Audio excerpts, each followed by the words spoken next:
Ross, when was your birthday? Yesterday.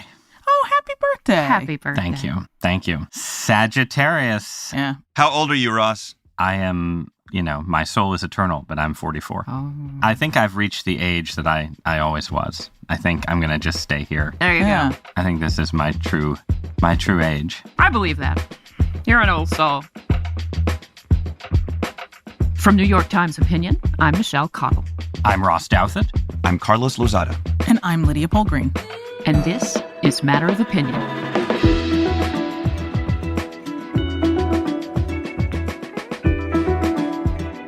All right, today I really want us to talk about strongmen.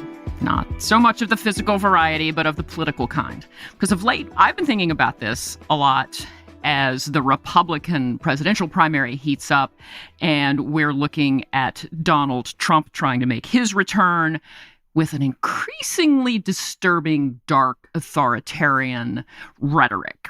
But we also have, looking at this globally, Argentina's new president, the far-right libertarian Javier Milei, Geert Wilders in the Netherlands, and both have been compared to Trump.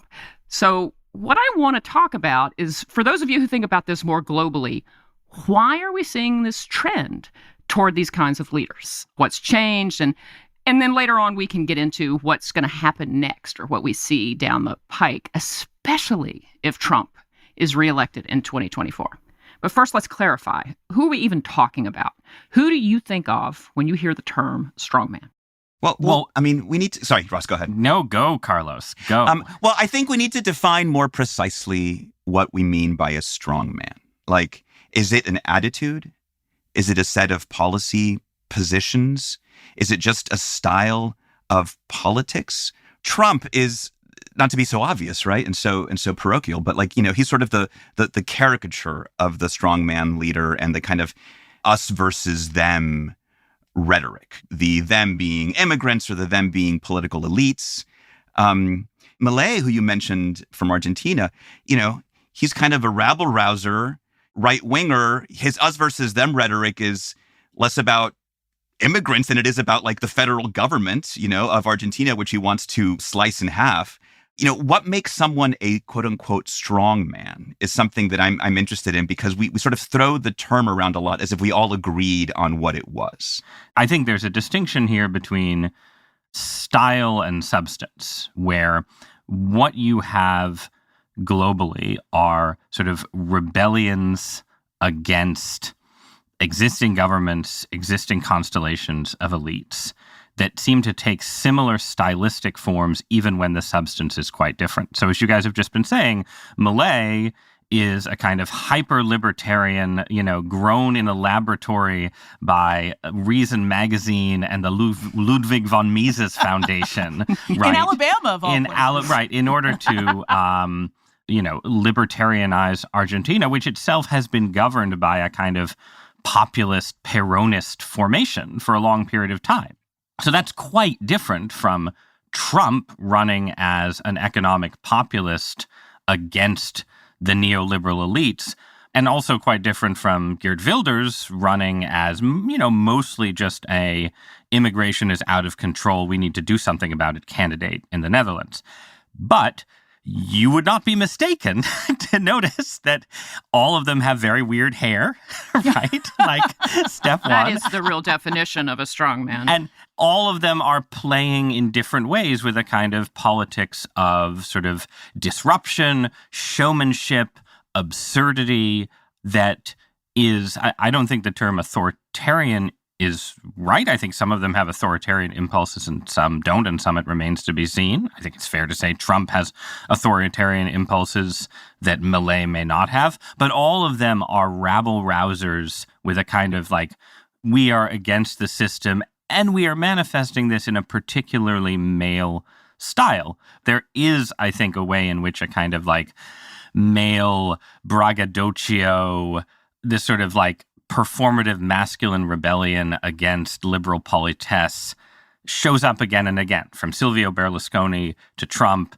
Even Boris Johnson had some of this. I don't think it's a coincidence that you get these, misbehaving men with wild hair as particular avatars of populist rebellion. Well, and they're not all men, right? I mean, we have leaders like Giorgia Meloni in Italy, Marine Le Pen in France. I think that, what a lot of these leaders are promising is a kind of past-oriented politics. It's both a sort of cult of personality that, like, I alone can solve this problem, and also that I am going to take us back to when things were good. Obviously, I alone is a Trump line, and Make America Great Again is a Trump line. And that notion of there was this glorious past in which more people had jobs, more people spoke the same language as you, more people looked like you, the economy was growing. That, I think, is, to me, what's at the core of this appeal, is the sense of deep disappointment with modern life and where we are right now, and a sense that something's got to be done about it. I mean, it's, they're mad as hell and they're not going to take it anymore, and willing to throw the dice on people like Milei, who is like, hey, let's dollarize the economy. And, oh, by the way, I have cloned my dogs, which is, great. See, now, when I think of strongman, I think more in terms of authoritarian impulses. They're willing to use the tools of government to consolidate and expand their power. I tend to think more along the lines of Viktor Orban, the ultra-right-wing prime minister of Hungary, or Donald Trump, than I do just kind of the performative machismo. I mean, otherwise, then we get down into Robert F. Kennedy taking off his shirt to do push-ups on social media. But I think Kennedy fits this. I think part of his success is that he fits into this category, too. And it's also just disruption for disruption's sake, and a way to kind of get attention and to kind of hack the current kind of media landscape, I think, is having crazy hair. I mean, Milei was like, I won't apologize for having a penis. Like, I won't apologize for being a man. And it's interesting, right? Because I feel like in this country, the demographics of that politics is very different. But in Argentina, I think there's been a huge groundswell of support for Milei among young people. I mean, I don't know about disruption for disruption's sake. The style alone is not the appeal. Like, there have to be a set of conditions that enable this kind of politics to not just exist, but to thrive. So you can look at outcomes and you can look at ideas. The outcomes in recent years have not been great, right? Like, look at Russia, where Putin does combine the stylistic, take my shirt off, ride horses and fight judo, style with the policy substance, right? Look at Russia, right? Declining life expectancy and growing poverty during the sort of post-Soviet experiment kind of made people think back to an era where someone strong was in charge. The financial crisis in not just the United States, but in Europe, starting in 2008, broke the assumption that standard liberal democratic practices would make things work. And so you end up tying those struggles to the kind of style of politics and the substantive politics of the quote unquote strongman, which is often, fears of national decline, fears of immigrants. And I mean, there has to be a substantive impulse to why this exists. It is not purely that we just sort of are starting to dig the hair. And coming back to the United States, you definitely see this with Trump. I mean, a lot of surveys and research has been done showing that there are a not insignificant number of Americans who increasingly say things like, the country's in so much trouble, we're going to need a leader who is willing to bend the rules in order to save us. Or at some point, the country's going to need people to take matters into their own hands. There is a sense of apocalyptic change that underlies a lot of what you see with the willingness to tolerate anti-democratic impulses in American leaders. But wait, what is the anti? So I think, we're playing around with a lot of different terms here, right? I don't think that most of these figures embody anti-democratic impulses. I'm just talking about what we're seeing in American voters and Trump. Okay, well then, even in the United States, the whole success of Trump's sort of basically his plan to sort of hold on to power within the Republican Party after losing re-election in 2020 was based on the idea that he could convince his supporters that he actually won the election, that there was no possible way that Joe Biden could have gotten so many more votes than Hillary Clinton, therefore the election was stolen and so on. Now it is an anti-democratic impulse in some way, but the people who hold it don't think that they're overthrowing democracy. They think they're saving. I understand That's that. quite different from... But what I'm talking about are all these surveys where people are more comfortable with a strong leader who is willing to do things, even if they're anti-democratic, like go after the press, use the Justice Department to go after the elites who are undermining him, buy into that whole deep state stuff. I mean, you're talking about a guy who did, whether or not it worked, encourage folks to take matters into their own hands when we're talking about overthrowing an election. Yeah, but and he's made a lot of promises of like things that he's going to do, if he's elected next year and so on and so forth. I mean, we talked about like the sort of conditions that created this moment, and I don't know if you guys listened to it or have seen the book that's now come out about it, but Rachel Maddow did this podcast last year called Ultra, and it was all about kind of the 1930s and the rise of anti-Semitism and fascism and lawmakers who were making speeches that were written by Nazi propagandists and then mailing them out to their constituents on the taxpayers' dime. And it's sort of this like forgotten episode.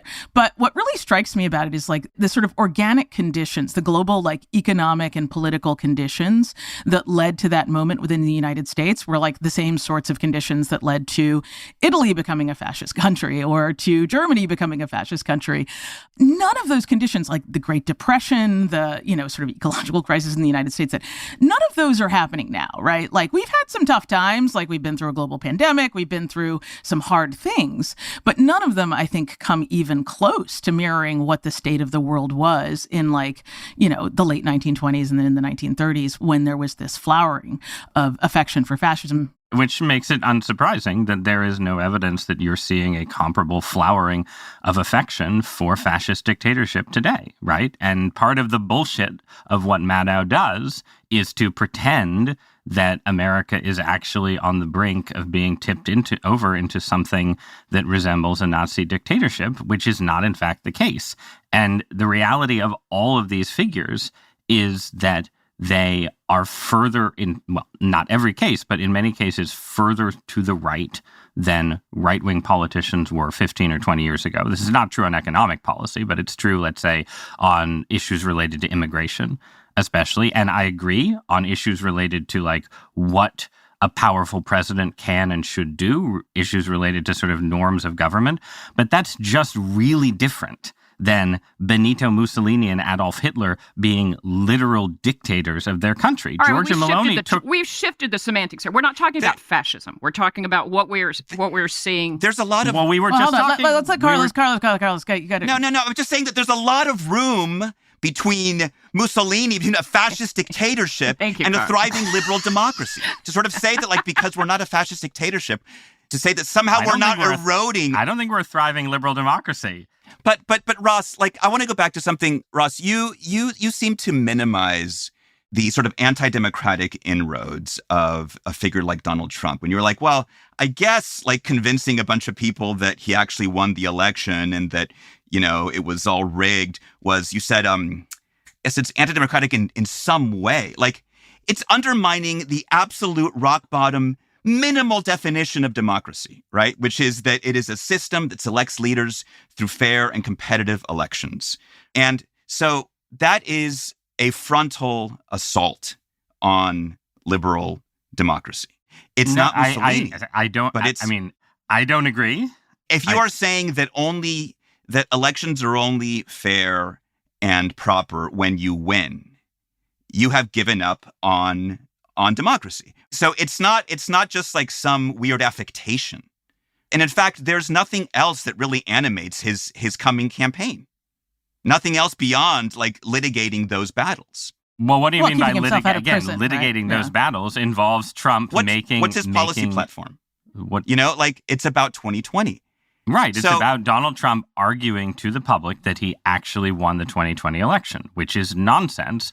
But of course it's nonsense. But is nonsense within a context where he's saying to his supporters, I won the most votes and the Democrats stole it from me, which I'm saying is different from, say, the views of large numbers of people on the German right in circa 1933, not the Nazis, but the people who helped the Nazis take power. The view of those people was that democracy was bad and should be replaced. And they said so explicitly. That is not the argument. And there is a continuum here, right? Where if the claim you're making is that, someone's election is not legitimate, is a frontal assault on American democracy, then I'm sorry, but by your definition, Rachel Maddow's entire Russiagate conspiracy hysteria represented a frontal assault on American democracy, because its entire Rachel argument Maddow was is not the front runner of a major party to be president. She's the front runner of MSNBC. Donald Trump is a more serious problem for American democracy than Rachel Maddow. I completely agree. But if the argument is Donald Trump a figure who is part of a turn away from democracy in American life, I don't think that's quite the right way to understand him. But democracies turn by electing people, right? You vote in people who then take away your democracy. Like, this is a thing that happens over and over and over again. Viktor Orban is an elected leader. Vladimir Putin, for that matter, is an elected leader, right? But slowly, over time, the people who are allowed to compete in elections against you become fewer and fewer. You find ways using lawfare to limit who your opponents can be. I mean, we just saw this in Turkey, right? There was an election there where the most plausible candidate was barred from running, essentially because they had a trumped up, political charge. Yes, it would be terrible if one political party wanted to bar the most plausible candidate of the other political party from running for president. That would really be a big threat to democracy, wouldn't it? Using the procedure of impeachment, which is in the Constitution, as the way in which we deal with these questions? That's not what I'm referencing. How about using the procedure of a very recondite interpretation of post-Civil War constitutional amendments to argue that Donald Trump is... there's nobody buying that argument, Ross. So I think part of the problem here, Ross, is that the way you are presenting it is just as though you are suggesting that Donald Trump took to the airwaves to convince people with his rhetoric or his logic or whatever that he had actually won that election. That is not the extent of it. He didn't just say it. He used the tools of government. He was trying to replace people in the Justice Department. What Trump did was really bad. I agree. It was really bad. Yep. It's not just rhetoric. He used the tools of government, which is classic abuse of power, to try and put forward an alternative reality. What I'm saying is that the argument that Trump put forward was an argument to persuade his supporters that they were defending the sanctity of American democracy. And that was bad and wicked and had terrible results. I think you raise a really good point, Ross, when you say that, the people who stormed the Capitol on January 6th, think that they're saving democracy. They don't think that they're to undermine it. And that's the way it is in the United States always. People whose actions one can look at and think are undermining the system almost always couch those actions in a perhaps sincere belief that they are in fact rescuing it. People who want to secede from the Union say that they're doing so to uphold its greatest principles. It's the fundamental battle of America, and you have different sides who look at that battle and think that the other side is destroying the nation they're striving to preserve. Everyone thinks they're saving it. Everyone always thinks they're saving it. Now, in the case that you just described, they thought they were saving it because they had been lied to. But of course they thought they were saving it. This seems like a good point to take a break. And when we come back, we're going to talk about where all this could be headed, especially if we're looking at another Trump presidency in 2024.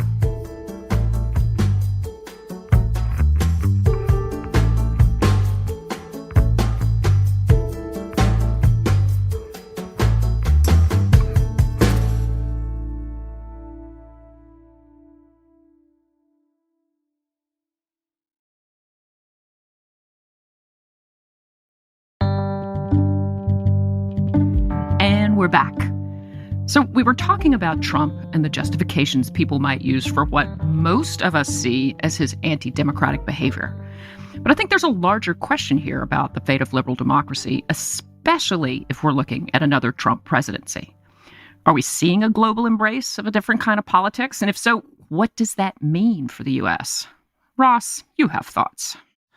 If you look at what is happening in Europe right now, what you're already seeing is a kind of normalization of populist critiques of the liberal consensus as the new normal form of opposition politics, which in most places will cease to be interpreted as a kind of existential threat to democracy itself and will be understood more as politics as usual. For instance, you've just seen in Poland an election that turned the populist party out of power and returned the kind of center to power.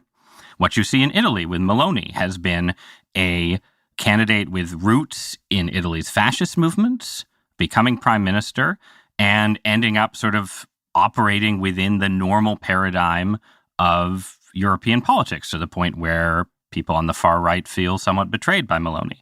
What you might see in France is Marine Le Pen actually becoming president and not being able to rule France as a far-right dictator and operating within the normal confines of French politics. Geert Wilders is not going to become dictator of the Netherlands. He may not even be able to form a government. If he does, he will be operating within a coalition and so on. That is, I think, the likely future of Europe. We will see less talk about populism overthrowing liberal democracy and more talk about democracy divided between, let's say, liberals and populists.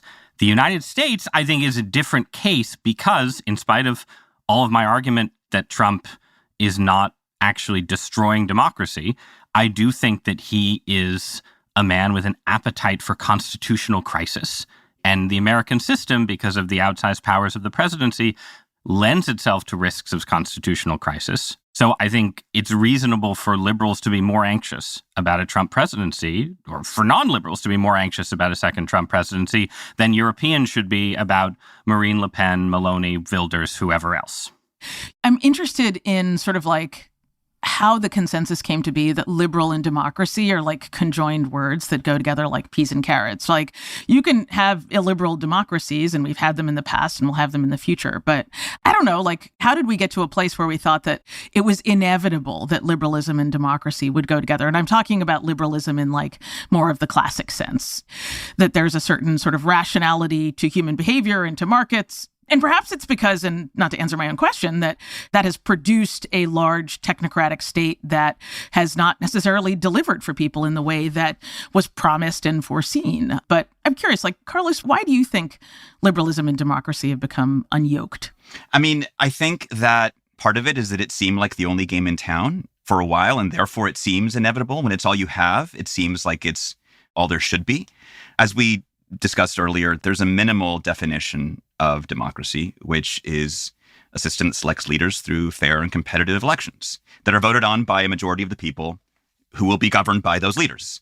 Liberal democracy, of course, far transcends voting. It's protection of basic liberties, of, freedom of the press, of religion, robust adherence to the rule of law, independent judiciary, a strong civil society, all these things that we say we like. The problem with liberal democracy is that it's a procedural system that is judged not by its processes, but by its outcomes. A democratic government doesn't have to be virtuous or successful or non-corrupt to still count as a democracy. But when democracy fails to deliver, say, sustained economic growth or social stability, people may sour on like the party in power, which is a non-systemic issue, or they may start to sour on the system itself. If we think about the risks to liberal democracy, that's where it is. And that's what Vladimir Putin has been pushing the idea of. It's past its prime. It's over. He's gleeful about any signs or any opportunity to just trash the whole system. But the issue, I think, that's specific to European and American politics in the last 25 years is that liberalism as a system takes certain issues off the table. It says, look, no matter what public opinion says, you cannot persecute people for being Baptists. You cannot discriminate between races. You cannot, whatever the specifics are, there's a certain set of basic rights that liberalism protects and places outside the political system to some degree. And what's happened, especially, I think, since the end of the Cold War, political liberals have wanted to place more issues somewhat outside normal democratic contestation. And in Europe, that's particularly meant immigration. There's been this sense that, like, in some form, migration is a human right, And, there's sort of a practical argument. Immigration is necessary in societies with declining birth rates for economic dynamism. And European elites, from the perspective of a lot of their own voters, have sort of conspired to make it impossible to criticize immigration. And the populist parties have emerged as critics of immigration whose illiberalism is just sort of defined as like, they're illiberal because they're against immigration. But there was never a sort of formal agreement, right, that open immigration was somehow actually fundamental to liberalism. It was just sort of became assumed by elites. So earlier I was saying that the reason folks are souring on liberal democracy is in part because it's not delivering on outcomes, whether it's economic growth or stability. But it's also, you can also think that liberalism bought its own hype and that it lapsed into sort of extreme versions of itself. So like on the right, that was the worship of free markets and, the free movement of peoples, globalization. That was sort of liberalism to a certain extreme. On the left, it might be, you could say it's the worshiping of group identities and denigrating individualism, emphasizing the solidarity aspects. And so liberalism ceases to be attractive to kind of a broad middle. I don't know how to rally the middle. It's interesting, right? Because I think that our political systems are not designed to necessarily produce moderate choices. I don't know if any of you have been following the upcoming election in Portugal, which every day, Lydia. Every day. There was a really great article in HuffPost that was sort of a deep look at the Chega party, which is Chega, I guess, is Portuguese for enough. And they're in the wake of a big corruption scandal involving, and this is just so on the nose, it's something out of House of Cards. There was a scandal involving backroom dealing over green energy deals. So with the socialist government. That is sexy. Yes. Everyone is corrupt, no matter what. So in marches this guy named Andre Ventura, who is, of course, a former sports commentator, a media star like Trump. And, there's a lot of talk about political correctness. And in this case, it's actually, I think it involved the Roma people. What you're seeing is, and I don't think I necessarily am ready to call this authoritarian now, but the rise of a kind of alternative to the center-right and center-left consensus. And people might say that they want moderation, but I think that there is something sort of fundamentally underlying it, which is a mistrust. And this came up in the case of Argentina, that the casta, right, the political caste on either side is capable of delivering the type of path-breaking change that is needed. So that's where I think moderation sort of fails, is that there's just a lack of trust in the establishment parties that represent the ideological points of view that might address one side or the other of these problems, which I think creates then another lane for somebody like this Andre Ventura and his Chega party to march right in and let's see how they do in the election in March. That lack of trust is completely warranted because no, totally. I don't know. I sort of believe that everyone is a latent authoritarian, right? That certainly Ross and I are. typical Latin American perspective. No, but because democracy is this sort of very, very fragile bargain. And it's not always based on a consensus over shared values, but a recognition by the various sides that they can't achieve dominance. Democracy is not what partisans want. It's what they settle for. See, this is actually a question I have for all of you, which is one of the things that makes me quite nervous in the U.S. in particular. Is there seems to have been a real devaluing of the whole idea of pluralism, of the idea that different groups should be expected to live together and abide by certain, agreements. There's just this move that the other team's values or beliefs, and certainly their candidates and political wins, are illegitimate. And that seems to me a bad road to go down. And I don't know how you come back for that. If you can't embrace this kind of pluralism, where does this take you other than just bifurcated extremes? And part of that is there is a media digital age component to this. Absolutely. Right? One of the arguments in this book by Martin Gurri, The Revolt of the Public, is that the internet especially, and sort of its media culture in general, creates a constant cycle of discrediting of elites. Nobody can believe in elites anymore because we know too much about them at all times. And society needs a little bit of room for elite hypocrisy and self-dealing in order to function. And that's been taken away. But then the other thing the internet does is collapse distance. So, a formative political memory for a lot of religious conservatives was right around the time that same-sex marriage was, being sort of instantiated by the Supreme Court and so on. There was this moment where there was a pizzeria in Indiana called Memories Pizza or something like that, some media people went to it and said, would you guys cater a same-sex wedding? And someone at the pizzeria, said, no, I'm against same-sex marriage. I guess I wouldn't, something like that. And this became like a national story that somewhere in Indiana, there was a pizzeria that no straight couple, let alone a gay couple, would ever ask to cater their wedding, but they were against same-sex marriage, and that was sort of like a major focal point for a couple of weeks. And this happens all the time on the right and the left now. Nothing can happen in like a left-wing city council meeting or a right-wing homeschooling collective or whatever that can't become a national story. And I think it's really hard to have pluralism under those conditions, where there is no sort of local and regional anymore. There's only the national. So, Ross, are you saying we've always been this way, but now we all know it? Well, to your point about people being natural authoritarians, to some degree, people are always, intolerant of the outgroup. And the internet gives you in your phone or on your screen constant contact with the absolute worst thing that the outgroup is doing today. And that seems like a problem for democracy.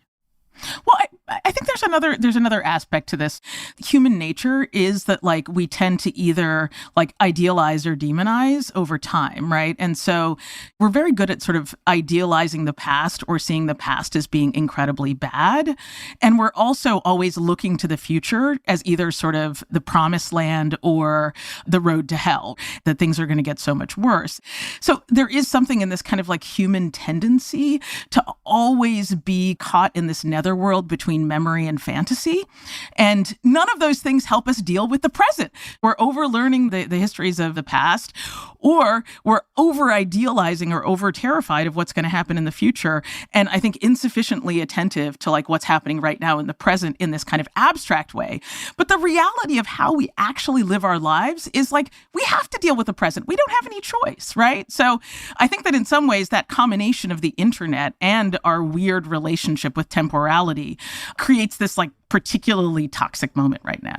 Between Memory and Fantasy is like a great short story collection title or something. The discarded alternate title for Vladimir Nabokov's memoirs. All right, let's leave it there. And when we come back, we'll hear from you.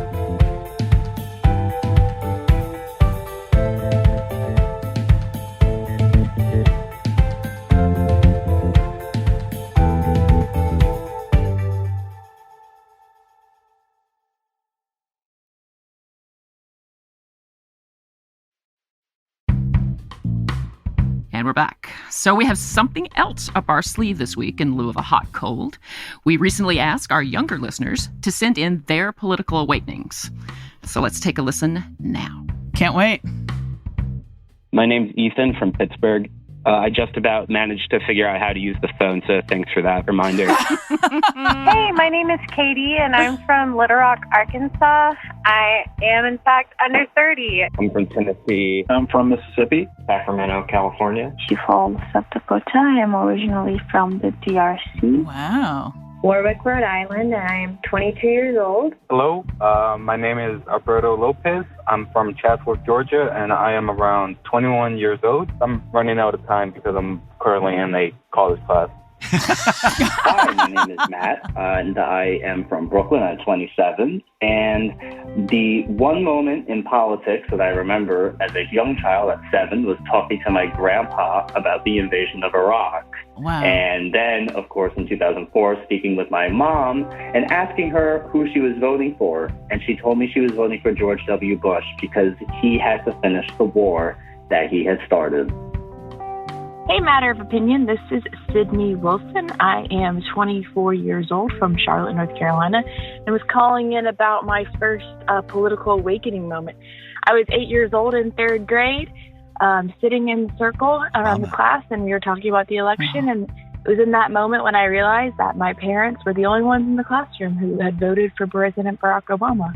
Wow. And it was something I was proud of, but also embarrassed by, because in rural South Carolina where I grew up, that was definitely a reason to be outcasted. And it was from that moment on when I started to believe in the little guy, just a little bit more. Oh, nice. Hi, my name is Ava. I'm from New York. I'm 17 years old, and I'm calling to tell you about my first political experience. It was 2012, the second election of Obama, and I was in a restaurant with my parents, and we were watching some clips of the debate. It was, a pretty nasty exchange of words, and I remember asking my mom, can the President of the United States speak like that? And she ended up laughing. And I think I remember this so clearly because I was so mad that Obama, the president who I was supposed to look up to, was speaking so rudely. Little did I know, who would win in 2016. Huh, yeah, that's... Oh, my God. Life is full of little disappointments. Hey there, my name's Owen, and I am only 18 years old, just turned 18 around 3 weeks ago, and I'm from a suburb in Portland.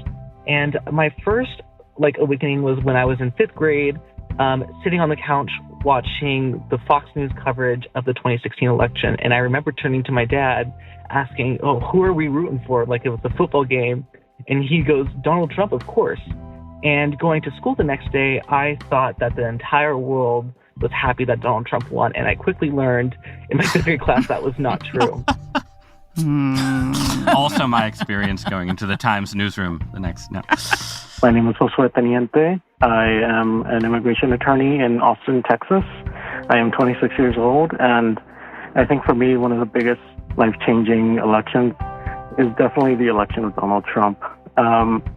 It actually motivated me to go ahead and pursue law school as a career path for myself because, in part, my mother, who was a resident for such a long time, finally became a citizen because of the election of Donald Trump. She ended up supporting Trump herself in the 2020 election. That's America. Hi, my name is Morgan. I'm 25 now. I'm calling in from Columbus, Ohio. My first recollection of politics was during the Gore-Bush debate, and they mentioned the term abortion, and I didn't know what that meant. So I asked my mother, and she was very flustered. And so she just said it was killing babies. And, as a very young child, that was very scary.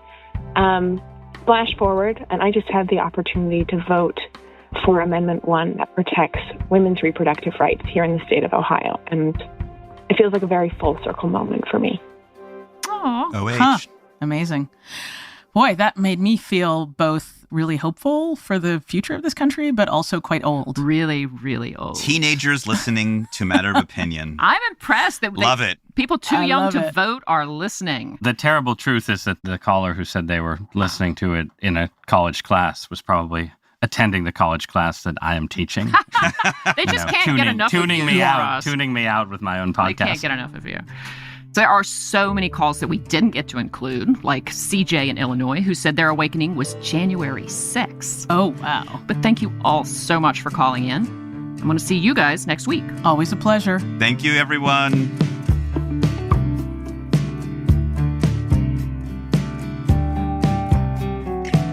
If you've been inspired to call in, we're still taking your thoughts for our end of the year episode.